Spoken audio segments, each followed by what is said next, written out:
Olá, gente. Sou professora Manuela Roland, professora da disciplina Estudos da Ordem Internacional.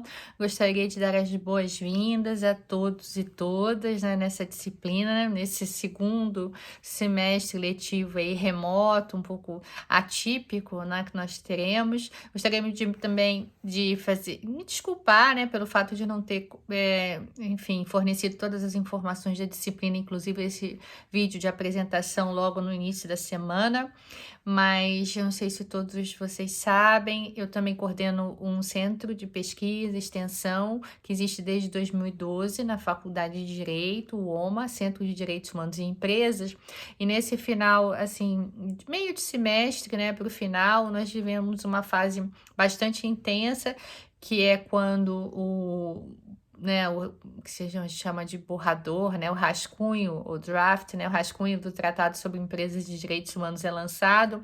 Então, esse ano foi lançado pela presidência do grupo de trabalho que negocia o Tratado Internacional sobre Empresas e Direitos Humanos em agosto, e aí nós tivemos que nos dedicar muito para analisar, né, o tratado, enfim, e aí começamos a participar de uma série de eventos, nós todos do OMA, pesquisadores e pesquisadores, fornecendo essa análise sobre o tratado e cursos também de formação para outros grupos, movimentos da sociedade civil, a fim de capacitá-los, né, para participarem de forma um pouco mais empoderada juridicamente desse processo de negociação do Tratado Internacional, e nos preparamos para agora, justamente em outubro, estarmos aqui em Genebra, né, falando justamente daqui de Genebra, para onde vai, né, quando começará, a partir da segunda-feira, a negociação, na sétima sessão, na verdade, de negociação do Tratado sobre Empresas e Direitos Humanos. Nós participamos de todas até hoje e agora vamos para a sétima sessão. Inclusive, eu planejo gravar semana que vem um vídeo diretamente lá do Conselho de Direitos Humanos para vocês, enfim, planejo também entrevistar um amigo que trabalha aqui diretamente em Genebra, né, acompanhando uma série de agendas do Conselho de Direitos Humanos, mostrando como é que é o dia a dia, né, de uma advocacy, de uma perspectiva realmente de aplicação e de produção de normas de direito internacional a partir do Conselho, né, de um dos órgãos, né, capazes de justamente promover essa dinâmica de produção normativa a partir de uma organização internacional, que seria o Conselho de Direitos Humanos das Nações Unidas, né? Então, nessa apresentação, eu gostaria justamente de já mencionar que o plano de aulas vai estar na plataforma para vocês, tá? Nós teremos aulas eminentemente assíncronas, né, em razão, quer dizer, esse já é um pouco né, enfim, a praxis aqui dessa disciplina, e em razão também dessa disciplina estar sendo, né, fornecida já no final do ano e tendo esse interregno aí de férias, de Natal, Ano Novo, enfim. Então, as aulas vão ser eminentemente assíncronas, com 2 aulas síncronas, e é uma disciplina básica, né? Uma disciplina introdutória, já que nós só temos uma matéria, uma disciplina de direito internacional público na Faculdade de Direito da UFJF, e hoje o direito internacional já tem uma série de vertentes aí, né? E digamos, ramos de especialização. Então, do que a gente vai se ocupar, basicamente, são dos fundamentos, uma apresentação sobre a lógica de funcionalidade, a sistemática, efetivamente, da disciplina, para que a gente possa responder uma pergunta norteadora que eu tenho colocado, né, há algum tempo já no início, dos trabalhos, né, relativos à turma, enfim, a matéria, que seria em que medida realmente o direito internacional público ele passa a ser um fator que influencia a atitude, a ação, a conduta dos sujeitos no sistema internacional, porque muito se fala, né, que os atores eles acabam se deixando influenciar mais por questões políticas e econômicas, outras análises, né, estratégicas que justamente não se detêm apenas na questão jurídica. Então, que supostamente o direito internacional seria menos importante, né, ou para alguns, que isso aí já acho que no caso já está até ultrapassado, né? Quem fala isso realmente conhece muito pouco sobre o direito internacional, né? Que não seria direito e tal. Mas em que medida realmente o direito internacional é um elemento importante para guiar, nortear a conduta dos atores no sistema internacional? Então, eu vou apresentar essa disciplina a fim de munir vocês de um substrato capaz de promover, né, uma formação de uma opinião mais autônoma, né? De vocês mesmos cheguem às suas próprias conclusões com relação a isso, né? Então, a gente vai sempre, de certa forma, dialogar com essa questão, né? Então, em que medida? Por quê? Né? O direito internacional, nesse momento, ele foi subjugado, ou realmente se ele está sendo considerado, foi considerado de que maneira? Há uma diferença com relação aos sujeitos? Eu acho que isso já é uma dica, né? Uma pista importante e que, na verdade, permite que a gente estabeleça uma relação até muito mais próxima entre o direito internacional e o direito interno ou o direito doméstico, né? A importância do direito vai variar segundo o ator e o sujeito, né? A forma como o direito internacional realmente vai se impor à conduta dos atores com mais ou menor efetividade vai variar de ator para ator, de sujeito para sujeito, em razões das circunstâncias sobre as quais, né, se estabelecem esses atores, seja sociais, políticas, econômicas, militares, né? E essa lógica do poder aglutinado por esse ator determinar a forma como o direito, né, realmente é determinante ou não para ele, essa lógica também se replica ou se reproduz no âmbito interno, né? A gente vê que, para alguns atores, né, digamos, o direito internacional é um elemento de constrangimento menor, ou direito interno, desculpa, quaisquer uma das suas manifestações, inclusive, por exemplo, a penal, né, do que para outros, né? A gente vai pensar para uma população, por exemplo, de periferia, de determinadas cidades, né? As condicionantes do Estado, que o Estado oferece no sentido das obrigações, elas são mais pesadas e mais eficientes, e a própria repressão que o Estado possa estabelecer, ela é mais efetiva e se dá de forma mais aguda, né? Do que em outras regiões mais privilegiadas, né? Desculpa. Então, essa questão realmente, né, das contingências sociais, econômicas e políticas, ela se dá. Mas, de alguma forma, é importante colocar também essa pergunta e essa peculiaridade específica para o direito internacional, porque a gente vai também entender que a gente vai aqui falar de um tipo de direito internacional que se tornou predominante ou hegemônico. Mas o direito internacional, enquanto fenômeno normativo em si, não precisaria ter sido assim, né? Isso foi uma forma hegemônica de manifestação que não por acaso se estabeleceu em razão justamente de ser mais permeável dessa forma, né, a um tipo de manipulação que se dá, que é erigida, é constituída pelos estados hegemônicos ou estados interessados, como vários professores da escola espanhola colocam, em última instância detém mais poder em suas diferentes manifestações no sistema internacional. Ou seja, um tipo de direito internacional eminentemente estado-cêntrico, né? Com menos condicionantes assim éticas, né? Valorativas que possam justamente se impor à conduta dos estados mais fortes, né? E, na verdade, a força que eles detêm faz com que o próprio direito, né, se dobre justamente, se submeta à sua vontade, né? A gente vai entender isso melhor apresentando o direito internacional público para vocês. Esse tipo de direito internacional, portanto, que acabou prevalecendo, se tornando hegemônico.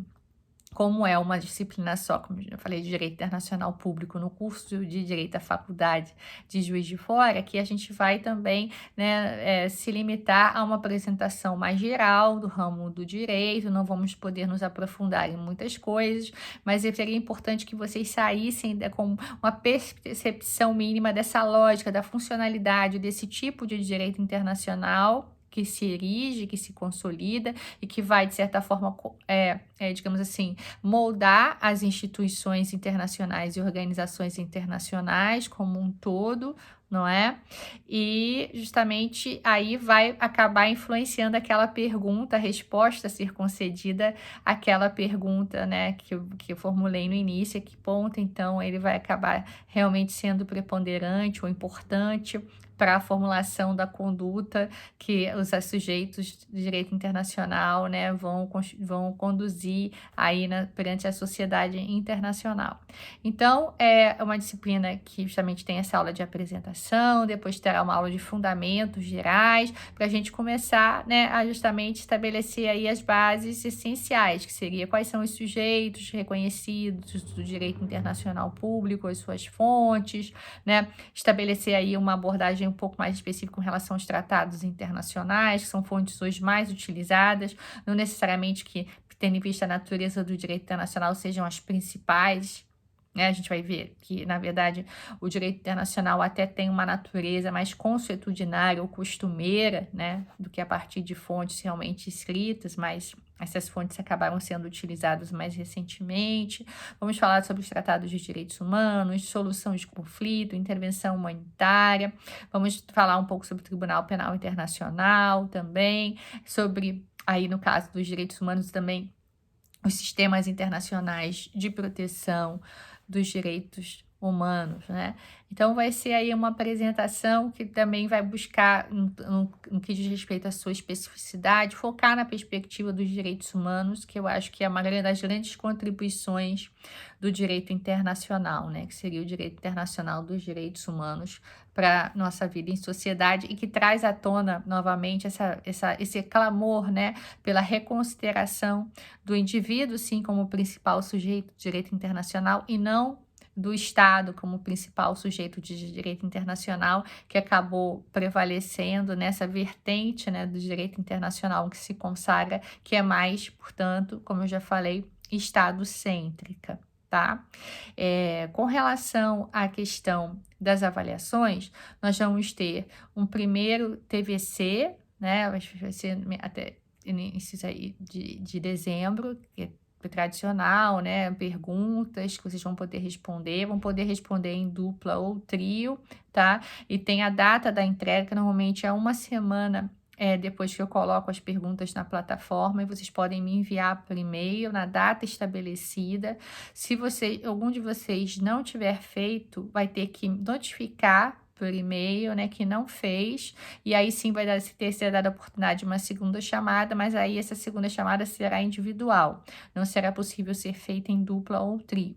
Então, teremos um primeiro TVC, depois um teste teste de leitura, que aí no teste de leitura a diferença é que eu proponho um texto e proponho que vocês respondam uma questão específica relativa ao texto, né? Por exemplo, a pergunta do tipo: que o autor ou a autora pensa a respeito de, como esse posicionamento do autor ou da autora se relaciona com algum ponto específico da matéria já lecionada. Então, eu realmente me detenho no texto, né? Diferente de um teste de verificação de leitura, de conhecimento, olha só, desculpa a confusão, né? De conhecimento em que a fundamentação de vocês pode ser aí mais genérica, não tem que se ater realmente a um determinado texto passado, tá? Então, esse teste de verificação de conhecimento vale 40 pontos, depois o teste de leitura 20, e temos mais um teste de verificação de conhecimento em fevereiro, né, para encerrar a disciplina, valendo também 40 pontos. Todas essas avaliações podem ser feitas em dupla ou trio, devem ser enviadas por e-mail, e a lógica sistemática da segunda chamada é essa que eu avisei. E aí, no caso, tá, toda essa orientação está no plano de aulas, né, enfim, que vai ser colocado na plataforma, tá? Então, essas informações, assim como as datas das duas aulas síncronas, também estão colocadas lá no plano de aulas. Então, é só vocês lerem atentamente o plano de aulas. Com relação à bibliografia, nós temos aí uma certa dificuldade, porque, né, não há uma doutrina, o que eu considere assim, muito atual e completa hoje com relação ao direito internacional público em português. Nós tínhamos um livro muito bom, né, que muito completo em termos pelo menos teóricos, que era do professor Celso de Albuquerque Melo, os 2 volumes, né, do curso de Direito Internacional Público conhecido, muito famoso, mas o professor Celso de Albuquerque Melo faleceu em 2005, ele já tinha dito, né, que não aceitaria, não autorizaria, né, a atualização da sua obra. O professor Eudebrando Alcioli, por exemplo, teve o livro, a obra atualizada pelo professor Paulo Borba Casella, professor da USP. Já o professor Celso de Albuquerque Melo não, né, deixou esse recado aí, né, que ele adoeceu, depois veio a falecer, de que não gostaria que a sua obra fosse atualizada, porque ele mesmo dizia que ele não acreditava no manual, né, de direito internacional mais, que estava ultrapassado, tendo em vista tantas perspectivas já hoje de a especialização, né, no direito internacional. Então, você tem o direito do comércio internacional, o direito econômico internacional, você tem o direito penal internacional, o direito marítimo, né, o direito das organizações internacionais, só para citar alguns, a perspectiva mesmo da dinâmica toda do direito humanitário, da dinâmica humanitária, né, dos sistemas internacionais de proteção dos direitos humanos, Então, assim, se fosse para recomendar de forma bem pragmática, né, a aquisição de algum material por vocês, eu recomendaria o livro, né, Curso de Direito Internacional Público do professor Valério Mazzuoli, porque eu percebo que é uma obra muito recomendada em uma série de editais, né, de concursos, OAB, então, enfim, acaba sendo realmente útil para vocês. Já em termos assim de valorização mesmo do conteúdo, eu recomendo o curso de Direitos Humanos do professor André de Carvalho Ramos, para quem se interessar por um aprofundamento nesse ramo especificamente, mas eu mesma vou trabalhar mais disponibilizando textos, né, específicos relativos a cada ponto da matéria na plataforma para vocês, entende? Eu não vou adotar um manual. É importante que vocês saibam também que existem também vademecums específicos de direito internacional público, para quem quer realmente manter, né, uma biblioteca ou quiser adquirir, tá? Existe também, assim como existe civil, de penal, né, existe uma reunião de principais instrumentos normativos relativos ao direito internacional também à venda, tá? Mas, enfim, quando é presencial, né, eu até recomendo que as pessoas adquiram, porque na prova normalmente eu deixo que seja feita a consulta, pelo menos a legislação, né, as normas existentes. É importante que você tenha a sua própria, tá? Do que ficar imprimindo e tal. Mas como essas provas todas, essas avaliações que estão aqui sendo, né, enfim, inseridas, né, na organização da disciplina, elas podem ser feitas, né, enfim, em casa, são assíncronas, em dupla ou trio, então essa avaliação aí com relação à aquisição fica, né, a cabo de cada um de vocês, ou cada uma, tá?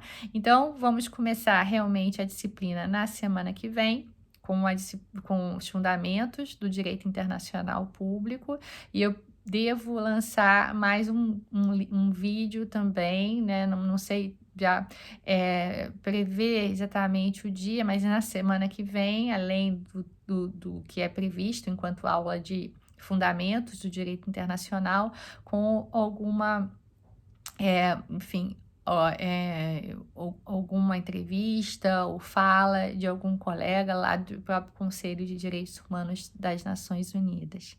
Então, um forte abraço a todos e todas e vamos começar a partir da semana que vem a disciplina. Um abraço.